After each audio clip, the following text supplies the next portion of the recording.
بسم اللہ الرحمن الرحیم رب اشرح لی صدری ویسر لی امری واحلل عقدۃ من لسانی یفقهوا قولی اللهم انفعنا بما علمتنا وعلمنا ما ينفعنا وزدنا علما فبشر عباد الذين يستمعون القول فيتبعون احسنه اولئك الذين هداهم الله واولئك هم اولو الالباب اعوذ باللہ من الشیطان الرجیم بسم اللہ الرحمن الرحیم الا ان للہ من فی السماوات ومن فی الارض وما يتبع الذين يدعون من دون الله شركاء ان يتبعون الا الظن وان هم الا يخرصون الا ان للہ من فی السماوات ومن فی الارض، خبردار اللہ کے لیے ہے جو کچھ آسمانوں میں ہے اور جو کچھ زمین میں ہے۔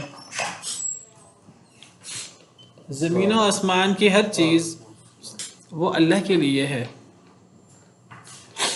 اللہ کی مخلوق ہے، اللہ نے انہیں پیدا کیا ہے، اللہ کے قبضہ قدرت میں ہے، اللہ کے حکم کے تابع ہیں۔ اللہ جب چاہے ان کو زندہ کرے، جب چاہے ان کو مارے، وہ اللہ کے ہیں، اللہ کے لیے ہیں۔ من کا مطلب جو، من کا اطلاق عام طور پر عاقل پر ہوتا ہے۔ ماں کا اطلاق، ماں کا مطلب بھی جو ہوتا ہے، ماں سے مراد عام طور پر غیر عاقل یا بے جان چیز ہوتی ہے۔ تو یہاں من سے مراد گویا کہ انسان، جن، فرشتے وغیرہ۔ خبردار بے شک اللہ کے لیے ہیں ہر وہ مخلوق، خاص طور پہ انسان، جن، فرشتے، جو بھی آسمانوں میں ہے اور زمین میں ہے، وہ اللہ کے لیے ہیں۔ اللہ کے قبضہ قدرت میں ہیں، اللہ کے حکم کے تابع ہیں، اللہ کی مخلوق ہیں، اللہ کے تکوینی حکم کی خلاف ورزی نہیں کر سکتے، زندگی، موت اور دیگر چیزیں۔ وَمَا يَتَّبِعُ الَّذِينَ يَدْعُونَ مِن دُونِ اللَّهِ شُرَكَاءَ، اور کیا پیروی کرتے ہیں وہ لوگ جو پکارتے ہیں اللہ کے علاوہ شریکوں کو، اور کیا پیروی کرتے ہیں وہ لوگ۔ ماں یہاں کیا کے معنی میں ہے؟ ماں جو کے معنی میں بھی ہوتا ہے، جس طرح من جو کے معنی میں ہوتا ہے، ابھی میں نے بتایا۔ یہ موصولہ ہوتے ہیں جس کا مطلب جو ہوتا ہے۔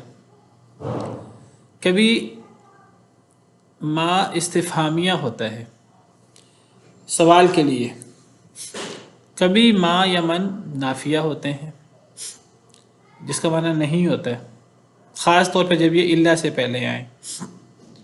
تو یہاں ماں استفہامیہ ہے کیا کے معنی میں، اور کیا چیز ہے کہ جس پیروی کرتے ہیں وہ لوگ، کس چیز کی پیروی کرتے ہیں وہ لوگ جو اللہ کے علاوہ شریکوں کو پکارتے ہیں۔ یعنی جو لوگ موحد نہیں ہیں، توحید پر نہیں ہیں، اللہ کے علاوہ اور شریکوں کو معبود بناتے ہیں، وہ اللہ کو چھوڑ کر کس کی پیروی کر رہے ہیں، کس کی عبادت کر رہے ہیں، کس کو اپنا رب اور اپنا معبود وہ مان رہے ہیں، ان کی حیثیت کیا ہے۔ اللہ رب العالمین کی حیثیت تو جیسے آیت کے شروع میں واضح ہوئی کہ اللہ رب العالمین کے لیے تو زمین و آسمان کی ہر مخلوق اللہ کی ہے۔ اللہ ہر مخلوق کے خالق ہیں، انسان کے بھی خالق ہیں، جنوں کے بھی خالق ہیں، فرشتوں کے بھی خالق ہیں، ہر چیز کے خالق ہیں۔ یہ تو اللہ رب العالمین کی شان ہے، اور اللہ رب العالمین اس لائق ہیں کہ وہ معبود ہوں، ان کی عبادت کی جائے۔ تو یہ جب اللہ تو زمین و آسمان کی ہر مخلوق، انسان، جن، فرشتے خاص طور پر یہ اللہ کے لیے ہیں اور اللہ کی مخلوق ہیں، تو پھر اللہ کو چھوڑ کر اب جس کی یہ پیروی کر رہے ہیں، یہ اللہ کو چھوڑ کر جن شریکوں کو پکارتے ہیں، یہ کس کی پیروی کر رہے ہیں؟ کیا انہوں نے بھی کچھ پیدا کیا ہے؟ کیا ان کے بھی قبضہ میں کچھ ہے؟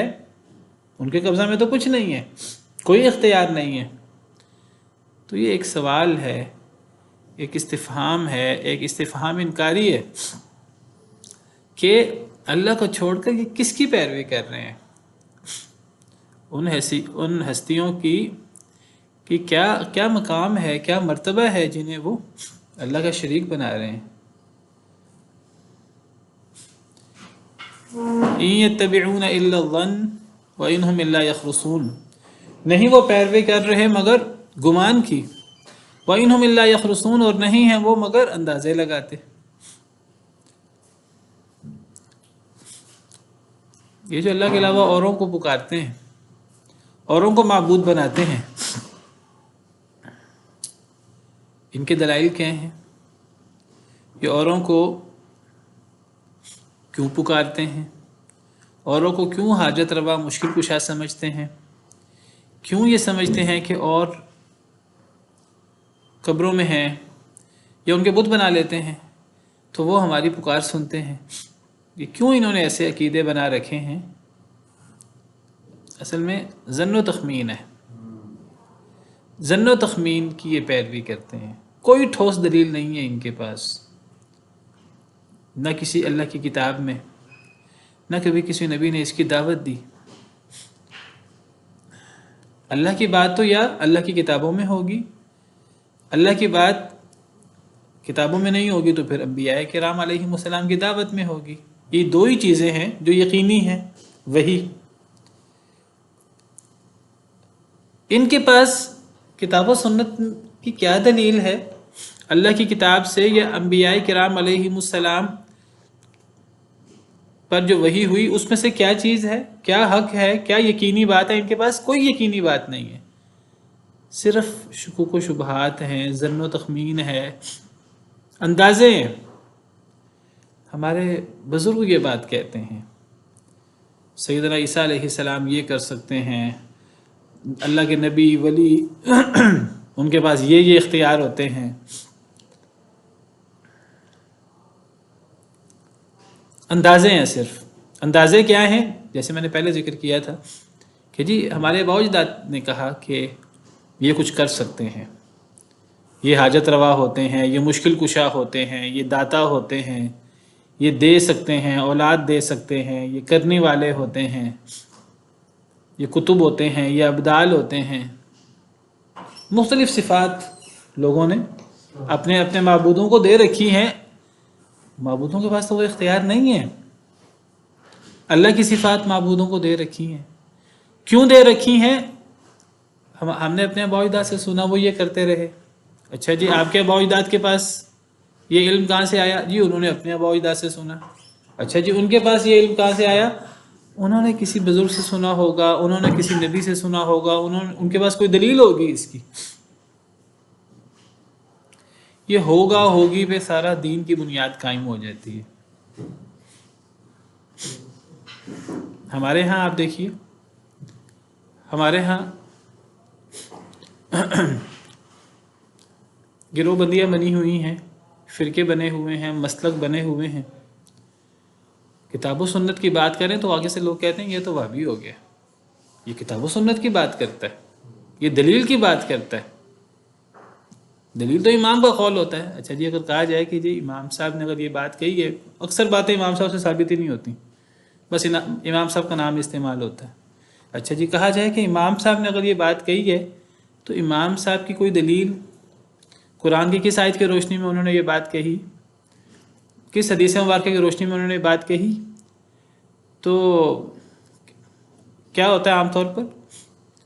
جی امام صاحب اتنے بڑے امام تھے، کوئی دلیل تو ان کے پاس ہوگی نا، وہ تو اللہ کے حکم کی خلاف ورزی نہیں کر سکتے، کوئی نہ کوئی آیت، کوئی نہ کوئی حدیث ان کے پاس ہوگی، بس ہوگی کے اوپر سارے بنیاد قائم ہو جاتی ہے۔ یہ دین ہوگا ہوگی کا نام نہیں ہوتا، دین میں تو ہے کہ کیا ہے۔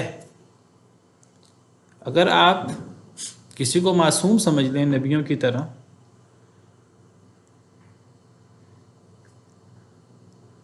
کہ جی ہمارے بزرگوں کی، ہمارے ائمہ کی ہر بات وہ تو پتھر پہ لکیر ہے، جس کو وہ حلال کریں وہ حلال ہے، جس کو وہ حرام کریں وہ حرام ہے، ہمیں تو ان سے دلیل پوچھنے کی بھی ضرورت نہیں ہے، ہمیں تو دلیل جاننے کی بھی ضرورت نہیں ہے۔ یہاں تک دعویٰ کیا جاتا ہے کہ ہم تو اپنے ائمہ کرام کا قول بغیر دلیل کے مانتے ہیں۔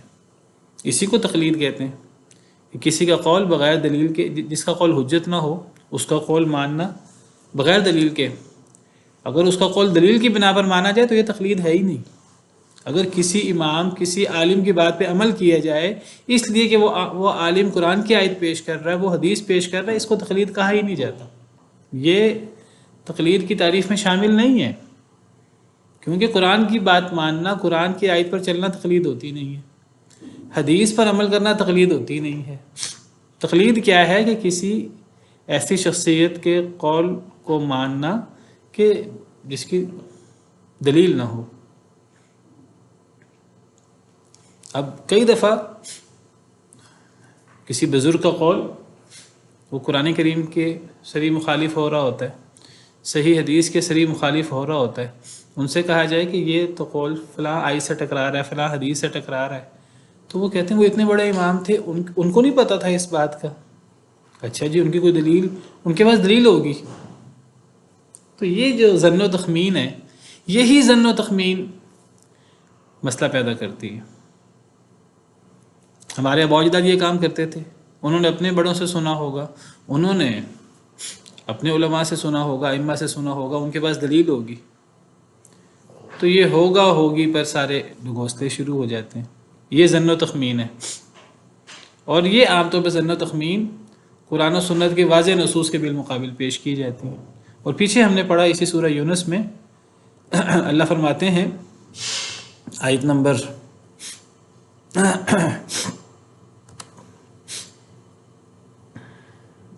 36 میں، وَمَا يَتَّبِعُ أَكْثَرُهُمْ إِلَّا ظَنًّا، ان میں سے اکثر لوگ نہیں پیروی کرتے مگر ظن کی۔ مشرکین مکہ کی بات ہو رہی ہے، اکثر لوگ ظن کی پیروی کرتے ہیں۔ إِنَّ الظَّنَّ لَا يُغْنِي مِنَ الْحَقِّ شَيْئًا، حق کے مقابلے میں ظن کوئی فائدہ نہیں دیتا۔ ان اللہ علیم بما یفعلون، بے شک اللہ تعالیٰ جاننے والا ہے ساتھ اس کے جو وہ کرتے ہیں۔ تو جب دلیل آ جاتی ہے تو وہاں پھر یہ ہوگی، یہ ظن و تخمین کوئی فائدہ نہیں دیتے۔ اکثر جو لوگ یہ شرک و بدعات میں مبتلا ہوتے ہیں، اس قسم کی چیزوں میں، اکثر لوگ جو ہیں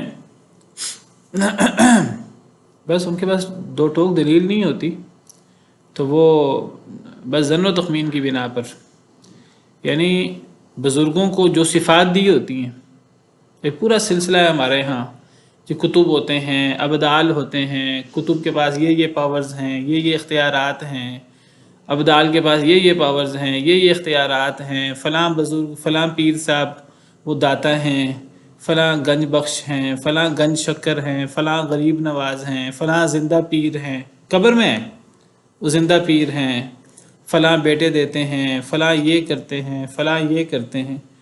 ایسی باتیں ہیں جن باتوں پر اللہ تعالیٰ کہتے ہیں کہ ایسے دعوے ہیں جن پہ دلیل کوئی نہیں ہے۔ دلیل کیا ہے؟ ظن و تخمین۔ ہمارے بزرگوں نے کہا، ہمارے بزرگوں نے کہا، ہمارے بڑوں نے کہا، ہمارے بڑے پاگل تھے، میں 80 سال سے اس پر عمل کر رہا ہوں، میں 60 سال سے اس پر عمل کر رہا ہوں، یہ کیسے غلط ہو سکتا ہے؟ یہ کوئی دلیل ہے؟ 80 سال سے عمل کرنا، 60 سال سے عمل کرنا؟ ہاں جی، اس تقلید کی ایک مثال مل جائے، میں نے کئی دفعہ مثال پیش کی ہے۔ قرآن کریم کی ایک آیت ہے، یہ سورہ لقمان کی آیت نمبر 14 ہے۔ اس آیت کریمہ میں اللہ تعالیٰ فرماتے ہیں وَوَصَّيْنَا الْإِنسَانَ بِوَالِدَيْهِ، ہم نے انسان کو اس کے والدین کے بارے میں وصیت کی، اس نے سلوک کی۔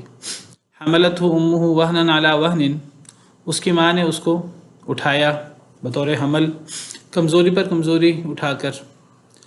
وَفِصَالُهُ فِي عَامَيْنِ، اور اس کا دودھ چھڑانا اس کی مدت 2 سال ہے۔ یہ سورہ لقمان کی آیت نمبر 14 ہے۔ اللہ تعالیٰ فرماتے ہیں کہ ماں باپ کے ساتھ حسن سلوک کرو۔ ماں نے تمہیں حمل کی صورت میں اٹھایا اور پھر ماں نے دودھ پلایا۔ ماں باپ کے بڑے احسانات ہیں انسان پر، انسان اس کا شکر ادا نہیں کر سکتا، تو اللہ فرماتے ہیں کہ میرا بھی شکر ادا کرو، والدین کے شکر بھی ادا کرو، میری طرف ہی لوٹ کر آنا ہے۔ تو اللہ نے اپنے شکر کے ساتھ والدین کے شکر کا ذکر کیا ہے، جس سے والدین کے ساتھ حسن سلوک کی اہمیت واضح ہوتی ہے۔ تو یہاں اللہ تعالیٰ فرما رہے ہیں کہ ماں 2 سال دودھ پلاتی ہے، دودھ چھڑانے کی مدت، اور فصالہ کا لفظی مطلب ہے دودھ چھڑانا 2 سال۔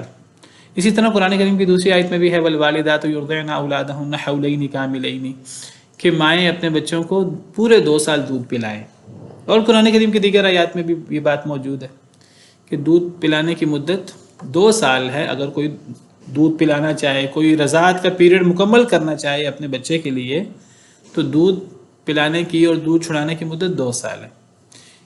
اس آیت کریمہ کی تشریح میں شبیر عثمانی صاحب انہوں نے لکھا ہے، ان کا حاشیہ ہے، تفسیر ہے ان کی، تفسیر عثمانی، اس آیت کی شرح میں وہ لکھتے ہیں کہ اللہ تعالیٰ نے تو دودھ چھڑانے کی مدت 2 سال رکھی ہے۔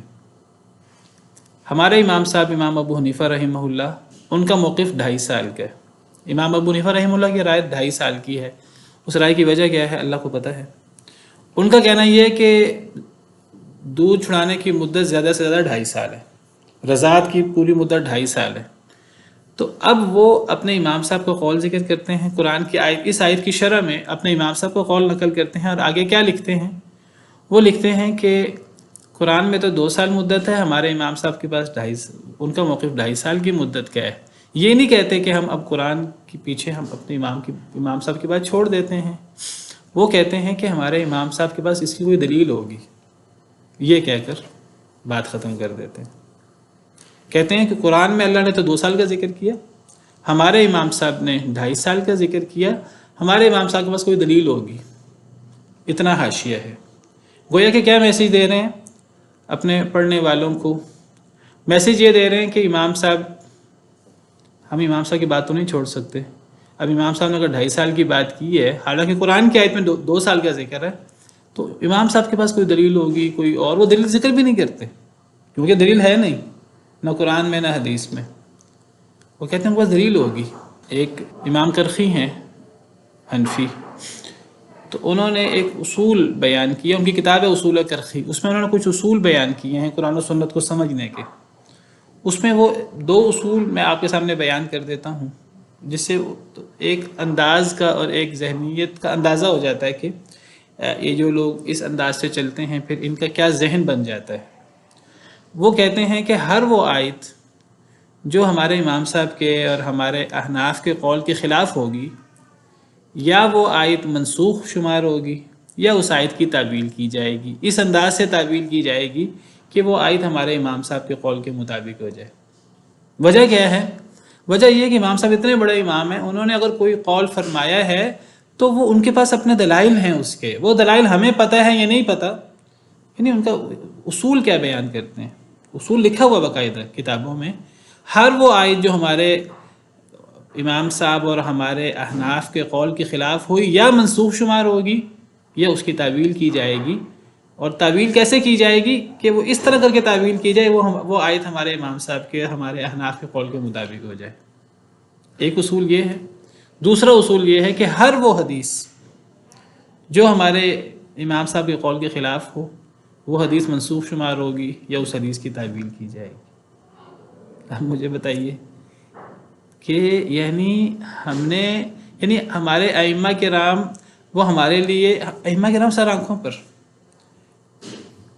یہی لوگ ہیں جنہوں نے ہمارے سامنے دین پہنچایا ہے، لیکن ائمہ کرام کو نبی کا درجہ دے دینا، انہیں معصوم سمجھ لینا کہ ان کے وہ غلطی کر ہی نہیں سکتے، اور ان کی ہر بات جو ہے وہ غلط ہو ہی نہیں سکتی۔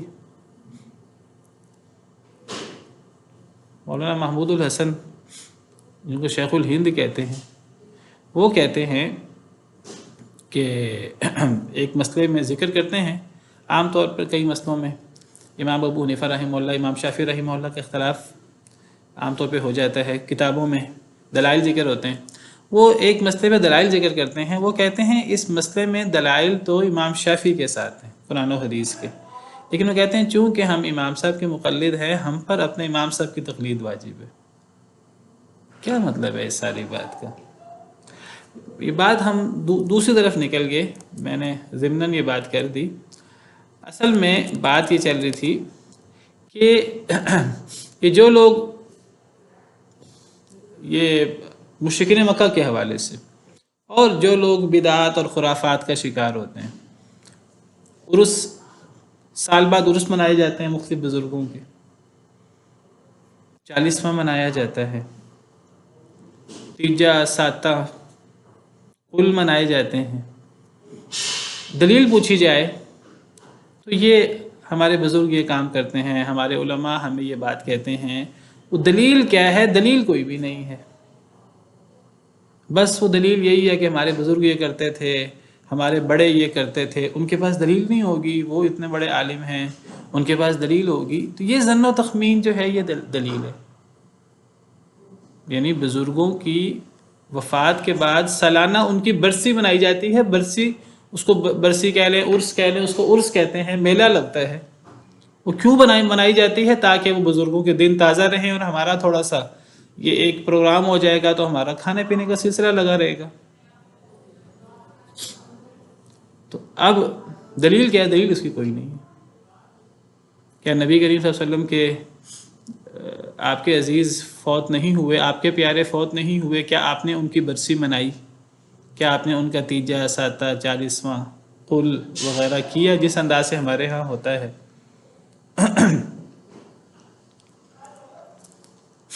11ویں شریف اور فلاں فلاں پتہ نہیں کیا کیا دین کے اندر چیزیں بنائی ہوئی۔ السلام علیکم۔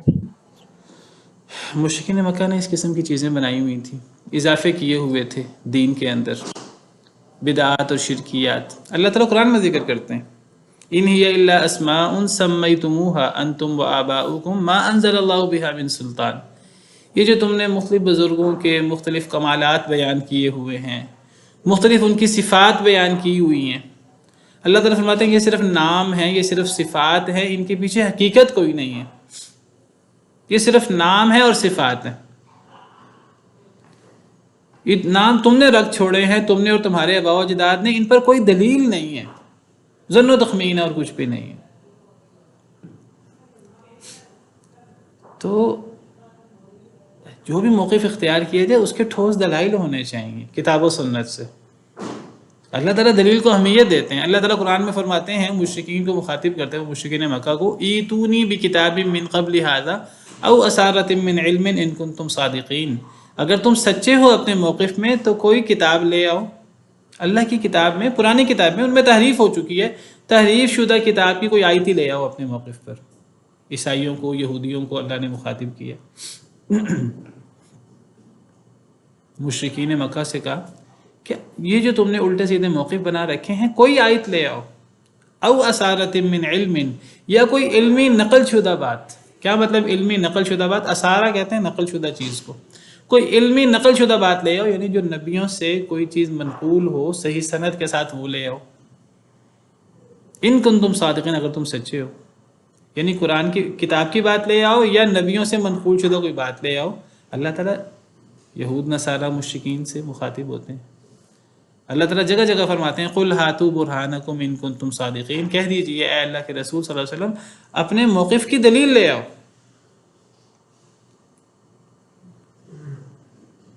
اللہ تعالیٰ فرماتے ہیں کہ وہ یہودی کہتے ہیں یہودی بن جاؤ، عیسائی کہتے ہیں عیسائی بن جاؤ۔ اللہ فرماتے ہیں تِلْكَ أَمَانِيُّهُمْ، یہ ان کی خواہشات ہیں۔ قُلْ هَاتُوا بُرْهَانَكُمْ إِن كُنتُمْ صَادِقِينَ، دلیل لے آؤ اس بات کی کہ یہودی بن جاؤ یا عیسائی بن جاؤ۔ یہ یہودیت عیسائیت تو یہ اللہ کے دین ہے ہی نہیں، اللہ کا دین تو دین اسلام ہے، تم نے یہودیت کہاں سے بنا لی یا عیسائیت کہاں سے بنا لی ہے؟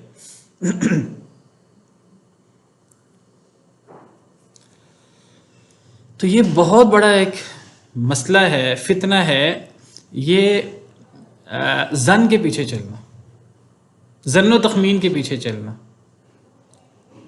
دو ٹوک بات کو، ٹھوس بات کو چھوڑ کر اندازے لگانا، اٹکل پچو لگانا، اکثر بدعات اور خرافات کے پیچھے، اور یہ اس قسم کے ظن و تخمین اٹکل پچو ہوتے ہیں۔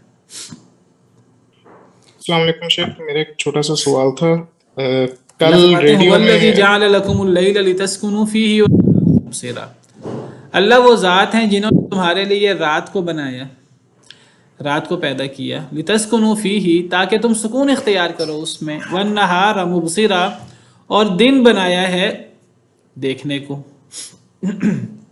تاکہ تم اس میں دیکھ سکو۔ رات کو اندھیرا ہوتا ہے، روشنی نہیں ہوتی ہے، اب تو آج کل بجلی وغیرہ آرٹیفیشل روشنی آ گئی ہے، پہلے نہیں ہوتی تھی۔ تو رات کو چیزیں نظر اتنی نہیں آتی تھی، دن میں چیزیں نظر آتی ہیں سورج کی روشنی میں. تو اللہ نے رات بنائی سکون کے لیے، آرام کے لیے. رات میں روشنی نہیں ہے، اور دن اللہ نے دیکھنے کو بنایا ہے، اس میں روشنی ہے، اس میں کمائی کرو، اس میں حلال طریقے سے اپنی روزی روٹی کماؤ اللہ کے حکم کے مطابق. تو اللہ اپنی عظمت، اپنی شان بیان کر رہے ہیں. اور پچھلی آیت کے شروع میں بھی اللہ نے اپنی عظمت، اپنی شان بیان کی ہے، اور درمیان میں اللہ تعالیٰ نے فرمایا کہ یہ جو لوگ اللہ کے علاوہ شریک بنا لیتے ہیں، یہ کس چیز کی پیروی کرتے ہیں. ان لوگ، یہ جن مخلوق اللہ کے بندوں کو یہ شریک بنا لیتے ہیں، تو کیا وہ اس لائق ہیں کہ ان کو معبود بنایا جائے. تو گویا کہ اللہ تعالیٰ وہی توحید ربوبیت سے توحید الوہیت ثابت کرتے ہیں کہ اگر تمہیں کسی کو معبود بنانا ہے تو معبود کون ہونا چاہیے؟ معبود وہ ہونا چاہیے جس کے ہاتھ میں زمین و آسمان کی ہر چیز اس کی ہو، اس کی مخلوق ہو، اس کی ملکیت ہو. معبود وہ ہونا چاہیے جو رات اور دن کا خالق ہو. رات اور دن تو تمہارے لیے اللہ نے بنائے، زمین و آسمان اللہ نے بنائے. زمین و آسمان کی ساری مخلوق اللہ کی ہے. انسان اور جن اور فرشتوں کو اللہ نے پیدا کیا ہے. عبادت تم اللہ کو چھوڑ کر اوروں کی کیسے کر لیتے ہو؟ یہ وہی موضوع ہے. توحید ربوبیت کے ذریعے توحید الوہیت کو اللہ ثابت کرتے ہیں. جب خالق اللہ اکیلا ہے تو عبادت میں اللہ کے ساتھ اوروں کو شریک کیوں کیا جائے؟ ان فی ذلک لآیات لقوم یسمعون، بے شک اس میں البتہ نشانیاں ہیں اس قوم کے لیے جو سنتی ہے. کس میں؟ اللہ کی ان نشانیوں میں. یعنی اللہ رات کے خالق بھی اللہ ہیں تاکہ ہم رات کو سکون کریں، دن کے خالق بھی اللہ ہے تاکہ ہم دن کو دیکھ سکیں اور اپنی کمائی کر سکیں. انسان کے خالق، ہر مخلوق کے خالق اللہ ہیں. جب ہر چیز کے خالق اللہ ہیں، ہر نعمت اللہ اکیلے دیتے ہیں، تو پھر عبادت میں اوروں کو شریک کیوں کر لیا جاتا ہے؟ کتنی عجیب بات ہے، کتنی بے عقلی والی بات ہے، اللاجیکل بات ہے.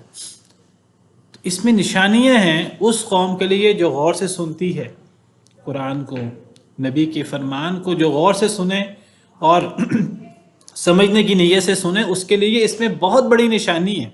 قالوا اتخذ اللہ ولدا، انہوں نے کہا پکڑی اللہ تعالیٰ نے اولاد. سبحانہ، وہ پاک ہے اس سے. هو الغنی، وہ تو بے نیاز ہے ہر چیز سے. لہو ما فی السماوات و ما فی الارض، اس کے لیے ہے جو کچھ آسمانوں میں ہے اور جو کچھ زمین میں ہے. ان عندکم من سلطان بہذا، نہیں ہے تمہارے پاس کوئی دلیل اس بات کی. اتقولون علی اللہ ما لا تعلمون، ان یہاں نہیں کے معنی میں، نہیں ہے تمہارے پاس کوئی دلیل اس بات کی. اتقولون علی اللہ ما لا تعلمون، کیا تم کہتے ہو اللہ پر وہ چیز جو تم جانتے نہیں ہو. اب اللہ فرماتے ہیں کہ جس طرح یہ لوگ واضح دلائل کو چھوڑ کر، دو ٹوک بات کو چھوڑ کر ظن و تخمین کے پیچھے چلتے ہیں، اللہ کے علاوہ شریک بنا رکھے ہیں، اسی طرح انہوں نے کیا کیا؟ انہوں نے اللہ کی اولاد بنا رکھی ہے. یہود نے حضرت عزیر کو اللہ کا بیٹا قرار دیا، عیسائیوں نے حضرت عیسیٰ کو اللہ کا بیٹا قرار دیا، اور مشرکین مکہ نے کیا کیا؟ فرشتوں کو اللہ کی بیٹیاں قرار دیا. اور یہ چیز اللہ کے لیے گالی ہے. اللہ فرماتے ہیں کہ ابن آدم مجھے گالی دیتا ہے، اس کا حق نہیں تھا وہ مجھے گالی دے. ابن آدم مجھے جھٹلاتا ہے، اس کا حق یہ نہیں تھا کہ مجھے جھٹلائے. ابن آدم کا مجھے گالی دینا کیا ہے کہ وہ کہے اللہ نے اولاد پکڑی، حالانکہ میں اللہ احد، اللہ الصمد، لم یلد ولم یولد ولم یکن لہ کفوا احد، میں ایک اللہ ہوں، میں بے نیاز ہوں. اللہ نے کسی چیز کو پیدا نہیں کیا اور نہ اللہ کسی سے پیدا ہوئے ہیں، اور اللہ کا کوئی ہمسر بھی نہیں ہے. اللہ تعالیٰ فرماتے ہیں میرے لیے گالی ہے بہت بڑی. اور ابن آدم مجھے جھٹلاتا ہے، اس کا حق نہیں تھا مجھے جھٹلائے. اور ابن آدم کو جھٹلانا کیا ہے؟ وہ کہے کہ اللہ تعالیٰ دوبارہ پیدا نہیں کر سکتا انسان کو مرنے کے بعد جب وہ مٹی میں مل جائے گا. تو اللہ کے لیے اولاد مقرر کرنا، اس کی بھی کوئی دلیل نہیں ہے. یہ بھی ظن و تخمین پر مبنی بات ہے، اس کی بھی کوئی دلیل نہیں ہے، اور یہ اللہ رب العالمین کے لیے شدید تکلیف دہ بات ہے.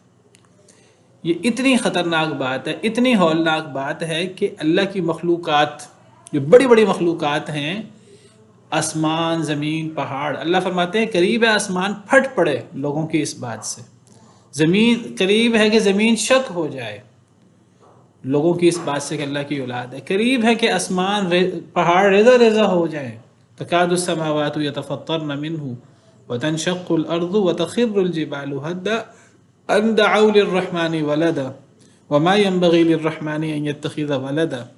یہ جو لوگ اللہ کے لیے اولاد مقرر کرتے ہیں، یہ اتنی بڑی بات ہے، یہ اللہ کو گالی دینے والی بات ہے۔ اللہ کے لیے اولاد مقرر کرنا، یہ اللہ کے لیے کیوں تکلیف دے، اتنی اللہ کیوں اس کو کہتے ہیں میرے لیے یہ گالی ہے، یہ میرے لیے سب و شتم ہے؟ اس لیے کہ یہ بدترین شرک ہے اللہ کے لیے اولاد مقرر کرنا۔ یہ صرف عام شرک نہیں ہے، یہ بدترین شرک ہے۔ یہ بدترین شرک کیسے ہے؟ اللہ نے اس کا جواب دیے ہیں آگے، اسی موضوع کو اللہ نے آگے بڑھایا ہے۔ بدترین شرک اس لیے ہے کہ دیکھیے شرک کیا ہوتا ہے کہ اللہ کے ساتھ کوئی معبود بنانا، اللہ کے ساتھ کوئی معبود قرار دینا کہ وہ بھی حاجت روا ہے، وہ بھی مشکل کشا ہے، ہم نے اس سے بھی دعائیں کرنی ہیں، اس کو بھی نظر و نیاز دینی ہے۔ جب اللہ کا کوئی شریک مقرر کیا جاتا ہے یہ شرک ہے۔ جب اللہ کی اولاد مقرر کی جاتی ہے تو دیکھیے اولاد، جس کی اولاد ہوتی ہے وہ اس کی جنس سے ہوتی ہے، وہ اسی جیسی ہوتی ہے۔ شیر کا بچہ، شیر کی اولاد شیر ہوگی، انسان کی اولاد انسان ہوگی، بندر کی اولاد بندر ہوگی، جنوں کی اولاد جن ہوگی، جس کی اولاد ہے وہ اس کی جنس میں سے ہوگی، اور اولاد جب بڑی ہوتی ہے تو وہ اس کی طرح بن جاتی ہے جیسے وہ خود ہوتا ہے۔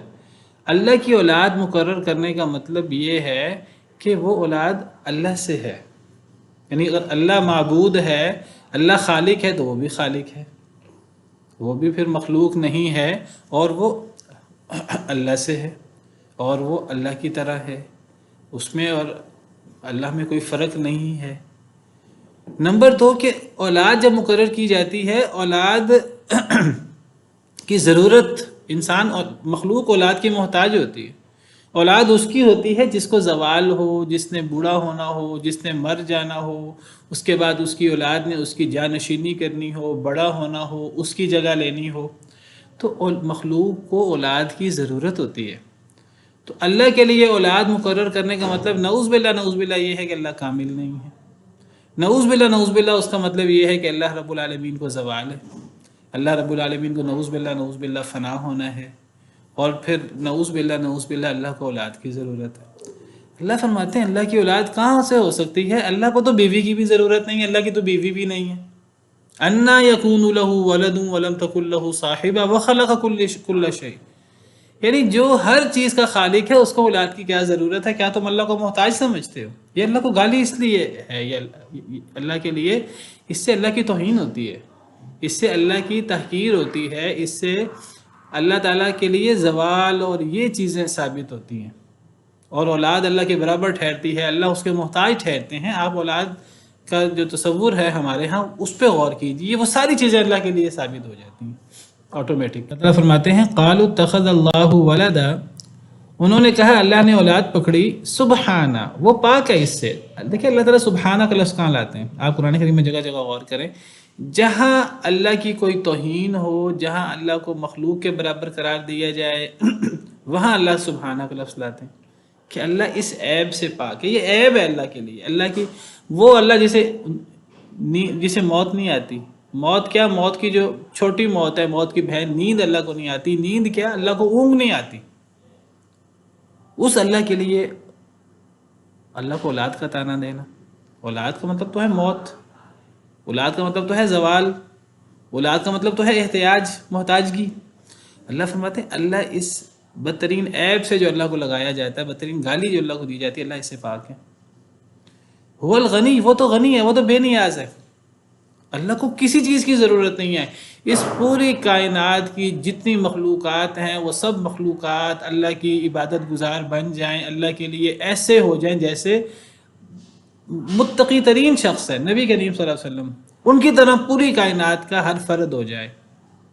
اللہ کی بادشاہت میں اتنا بھی اضافہ نہیں ہوتا جتنا سمندر کے اندر سوئی ڈالیں تو سوئی کے ساتھ پانی لگتا ہے۔ اور اللہ کی تمام مخلوق اگر بدترین شیطان کی طرح ہو جائے، اللہ کی بادشاہت میں اتنا بھی کمی نہیں ہوتی جتنا سمندر کے اندر سوئی ڈالے تو سوئی کے ساتھ پانی لگتا ہے۔ حدیث قدسی کا مفہوم بیان کر رہا ہوں آپ کے سامنے۔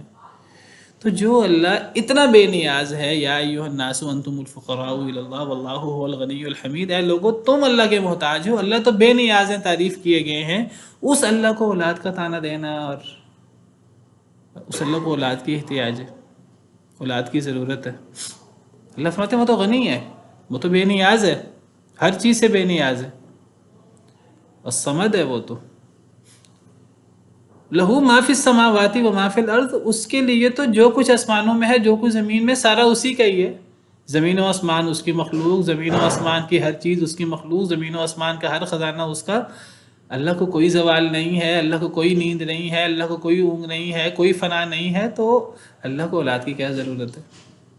اولاد کے ساتھ فوراً احتیاج، فوراً محتاجگی، فوراً زوال، اور پھر وہ اولاد اللہ سے ہوگی اور اللہ جیسی ہوگی، 50 چیزیں ساتھ آتی ہیں، اور یہ اللہ کے لیے کتنی بڑی گالی ہے۔ تو اللہ کہتے ہیں ایک تو اللہ پاک ہیں، اللہ بے نیاز ہے، اللہ کو ضرورت کیا ہے اولاد کی جب زمین و آسمان کی ہر چیز اللہ کی ہے؟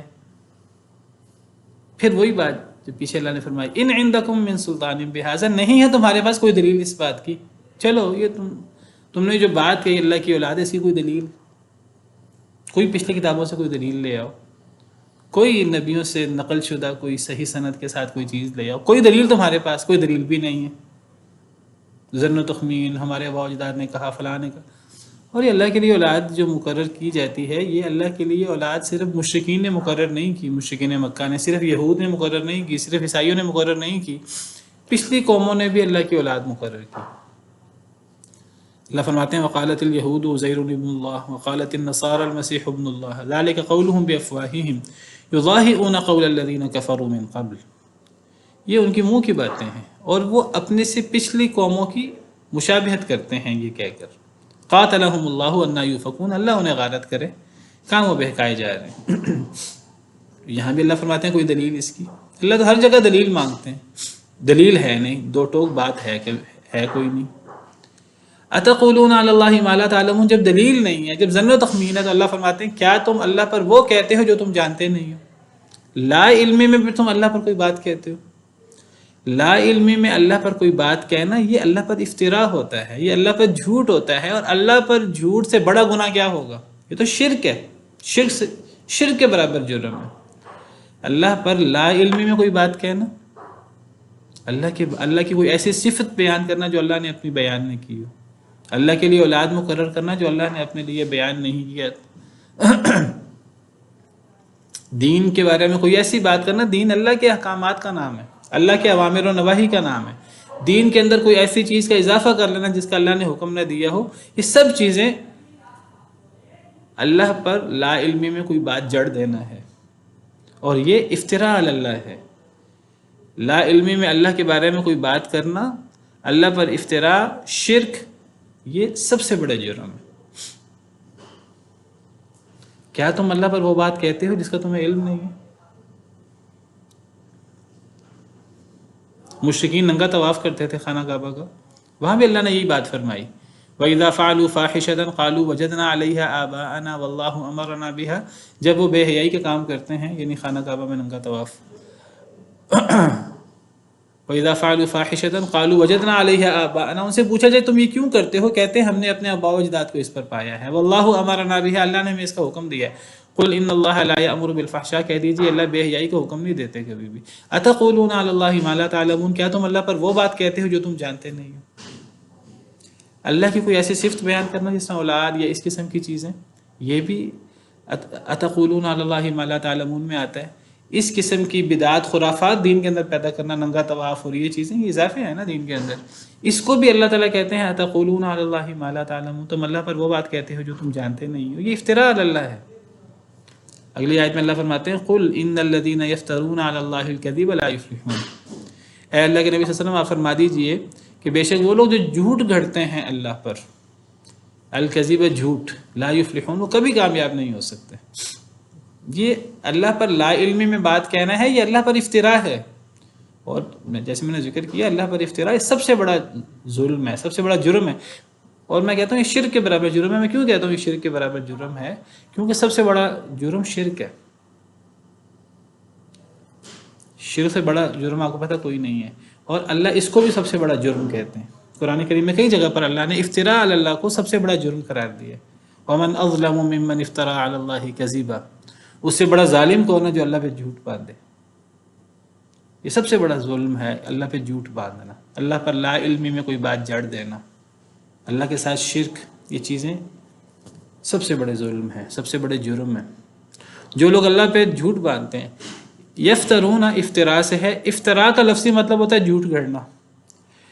لفظی معنی اگر میں کروں تو کہہ دیجئے اے اللہ کے رسول صلی اللہ علیہ وسلم، بے شک وہ لوگ جو جھوٹ گھڑتے ہیں، یفترون میں جھوٹ گھڑنا، یہ دونوں افتراء کا مطلب صرف گھڑنا نہیں ہوتا، افتراء کا مطلب جھوٹ گھڑنا ہوتا ہے۔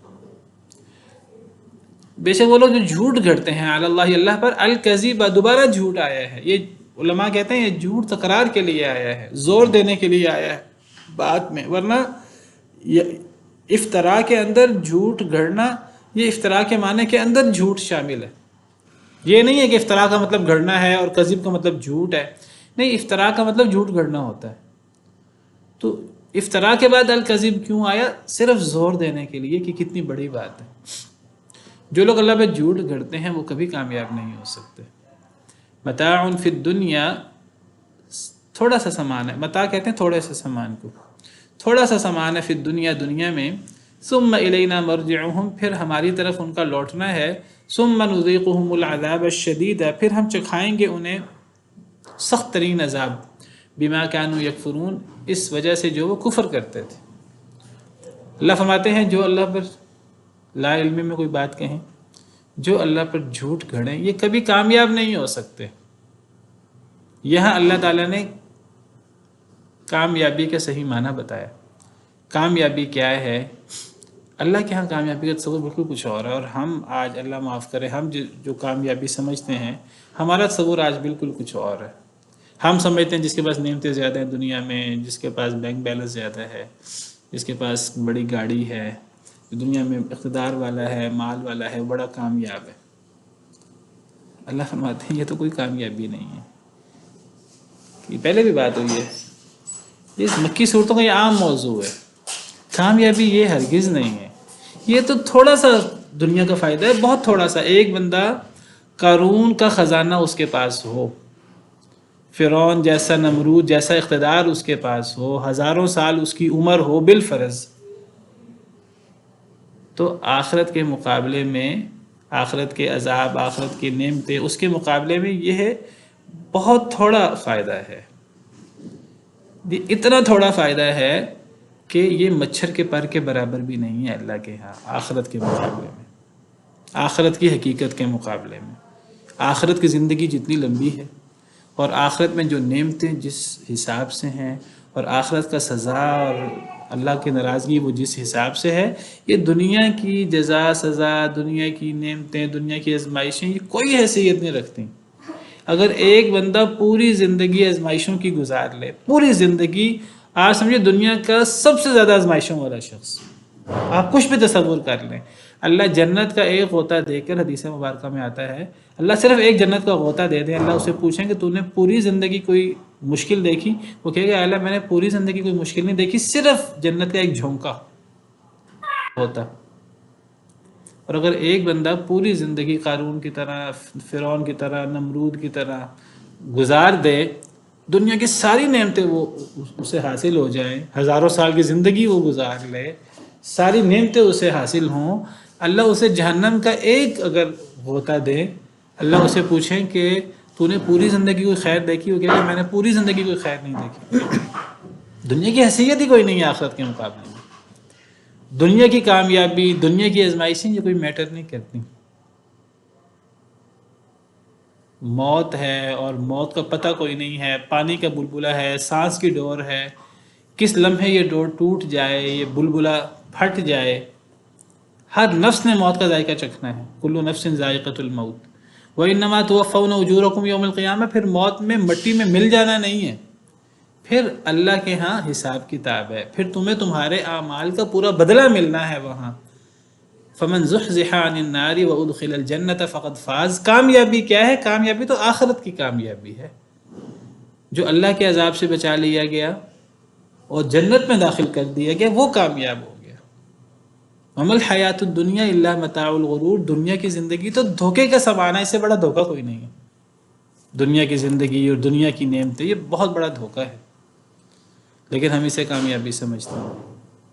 اللہ فرماتے ہیں قد افلح المؤمنون، مومن کامیاب ہے۔ دنیا اس کی آزمائشوں سے گزر جائے لیکن کامیاب مومن ہے۔ حضرت موسیٰ اور فرعون میں سے حضرت موسیٰ کامیاب ترین تھے، وہ کامیاب لوگوں کے امام ہیں حضرت موسیٰ۔ حالانکہ ان کی زندگی دیکھیں، ان کی زندگی جتنی تکلیفوں میں گزری سیدنا موسیٰ علیہ السلام کی، حضرت موسیٰ کو بنی اسرائیل کہتے تھے اے موسیٰ آپ کے آنے سے پہلے بھی ہم آزمائش کا شکار رہے، آپ کے آنے کے بعد بھی ہم آزمائشوں کا شکار رہے۔ قالوا اوذینا من قبل ان تأتینا ومن بعد ما جئتنا۔ بنی اسرائیل نے حضرت موسیٰ سے کہا اے موسیٰ آپ کے آنے سے پہلے بھی ہمارے بچے قتل ہوتے تھے۔ حضرت موسیٰ کے آنے کے بعد، نبوت کا دعویٰ کرنے کے بعد پھر فرعون نے بچے قتل کرنا شروع کر دیے تھے۔ شدید آزمائشوں میں حضرت موسیٰ کی، بنی اسرائیل کی زندگی گزری، لیکن وہ تو کامیاب لوگوں کے امام ہیں۔ اور فرعون دنیا کے اندر کتنا دنیاوی نعمتوں کے اعتبار سے کتنی نعمتیں ہیں اور کتنی لمبی زندگی اور کتنا اس نے عیش و عشرت کی، لیکن وہ ناکام ترین انسان ہے، اور ناکام انسانوں کے لیے مثال ہے۔ تو اللہ تعالیٰ قرآن کریم میں کئی جگہ پر لا یغرنک تقلب الذین کفروا فی البلاد، کافر لوگ جو ہیں وہ تجارت کرتے تھے۔ اللہ فرماتے ہیں جو کافر لوگ تجارت کے لیے ایک شہر سے دوسرے شہر جاتے ہیں، یہ ان کا شہروں میں آنا جانا، یہ اے اللہ کے نبی آپ کو دھوکے میں نہ ڈال دیں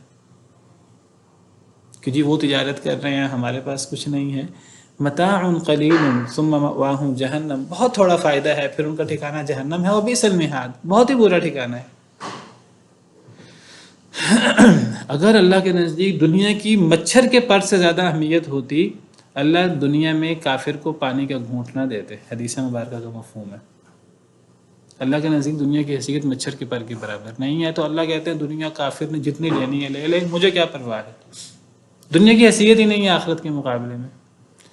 آخرت میں مومن ہوگا یا کافر ہوگا، وہ کہے گا کہ میں نے تو دنیا میں ایک گھڑی گزاری ہے۔ وَيَوْمَ تَقُومُ السَّاعَةُ يُقْسِمُ الْمُجْرِمُونَ، قیامت کے دن مجرم قسم اٹھا اٹھا کر کہیں گے مَا لَبِثُوا غَيْرَ سَاعَةٍ، ایک گھڑی سے زیادہ وہ دنیا میں رہے نہیں۔ كَذَلِكَ كَانُوا يُؤْفَكُونَ، اسی طرح وہ بہکائے جاتے تھے۔ کتنا بڑا دھوکہ ہے دنیا کا، دنیا کی نعمتیں اور اقتدار اور ساتھی۔ اصل چیز کیا ہے؟ اصل چیز کامیابی ہے، آخرت کی کامیابی ہے۔